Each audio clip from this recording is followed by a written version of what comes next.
కత్తితో పొడిచి కుకట్పల్లిలో దారుణ హత్య అంట. ఒంటరి బాలికను హత్య చేసిన దుండగులంట. తల్లిదండ్రులు పనికి వెళ్లడంతో ఇంట్లో ఒంటరిగా బాలిక. మధ్యాహ్నం తండ్రి వచ్చేసరికి రక్తం మడుగులో మృతదేహం. కుకట్పల్లిలో ఘటన చోటు చేసుకున్నది. కుకట్పల్లిలో 12 ఏళ్ల బాలిక దారుణ హత్యకు గురైంది. తల్లిదండ్రులు పనులకు వెళ్లడంతో ఇంట్లో చిన్నారి ఒక్కతై ఉండడం. మధ్యాహ్నం తండ్రి వచ్చి చూసేసరికి బాలిక రక్తం మడుగులో విగత జీవితగా పడి ఉండడంతో ఘటనపై తీవ్ర అనుమానాలు వ్యక్తమవుతున్నాయి. కుకట్పల్లిలోని దయార్గూడలో జరిగిన ఈ ఘటన స్థానికులను తీవ్ర భయభ్రాంతులకు గురిచేసింది. గుర్తు తెలియని దుండగుడు ఇంట్లోకి చొరబడి బాలికను కత్తితో పొడిచి చంపాడని భావిస్తూ ఉన్నారు. కృష్ణ రేణుక దంపతుల కుమార్తె సహస్ర 12 సంవత్సరాలు. దంపతులకు సహస్రతో పాటు ఓ బాబు కూడా ఉన్నాడంట. 5 ఏళ్ల క్రితం సంగారెడ్డి జిల్లా మునిపల్లి మండలం మక్తక్యాసారం నుంచి బతుకుదేరు కోసం కుకట్పల్లికి వచ్చి ఉంటున్నారట. కృష్ణ బల్కంపేటలో బైక్ రిపేర్ షాప్ నిర్వహిస్తున్నాడట. రేణుక కుకట్పల్లి ఓ ప్రైవేట్ హాస్పిటల్ ల్యాబ్ టెక్నీషియన్గా ఉద్యోగం చేస్తున్నాడట. కూతురు సహస్ర కేంద్రీయ విద్యాలయంలో 6వ తరగతి చదువుతుంటే కుమారుడు ఇంటికి సమీపంలోనే ఓ ప్రైవేట్ స్కూల్లో చదువుతున్నాడట. సోమవారం ఉదయం 9 గంటలకు కృష్ణ రేణుక పనులకు బాబు స్కూల్కి వెళ్లారట. ఇంట్లో సహస్ర ఒక్కతే ఉంది. మధ్యాహ్నం 12:30కు కుమారుడికి లంచ్ బాక్స్ తీసుకెళ్లేందుకు కృష్ణ ఇంటికి వెళ్ళాడట. ఒంటికి తీవ్ర గాయాలైన స్థితిలో కూతురు మృతదేహాన్ని చూసి షాక్తో బిగ్గరగా రోధించాడంట.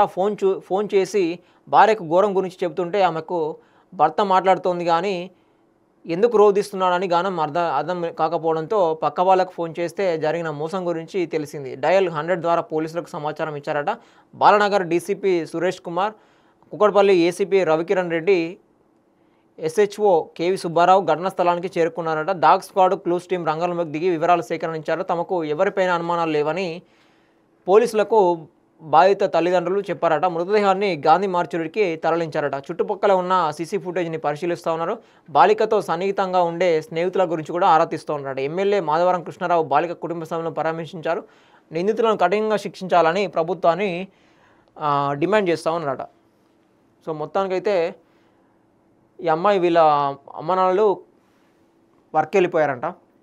మార్నింగ్ తను ఒకతే వాళ్ళ తమ్ముడు ఎవరైతే ఉన్నారో స్కూల్కి వెళ్ళిపోవడం జరిగింది. ఈమె ఒకతే మరి ఇంట్లో ఉండడం జరిగింది.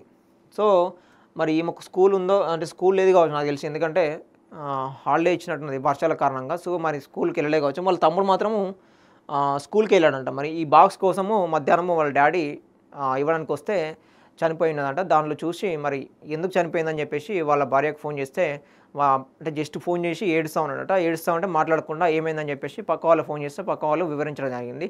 సో మరి బాలిక మీద అనుమానం కూడా పోలీసులు వ్యక్తం చేస్తూ ఉన్నారు. చుట్టుపక్కల వాళ్ళు కూడా వ్యక్తం చేస్తున్నారు. అంటే అత్యాచారం చేయడం కాకుండా డైరెక్టు చంపేశాడంట. మొత్తం డైరెక్టు హత్య చేయడం జరిగింది. సో మరి హత్య దీని వెనుక కారణాలు ఏందని చెప్పేసి కూడా పోలీసులు విచారణ మాత్రమే తెలుస్తుంది. ఎందుకంటే అంతకుముందు వీళ్ళకి ఏమైనా గొడవలు ఉన్నాయో లేదో తెలియదు. గొడవలు ఉంటేనే ఇట్లాంటివి జరగడం జరుగుతుంది. లేదంటే ఏదైనా మరి అక్కడ ఏ విషయం జరిగిందో కూడా మనకు తెలియదు. ఇంకా పూర్తి సమాచారం అయితే రాలేదు.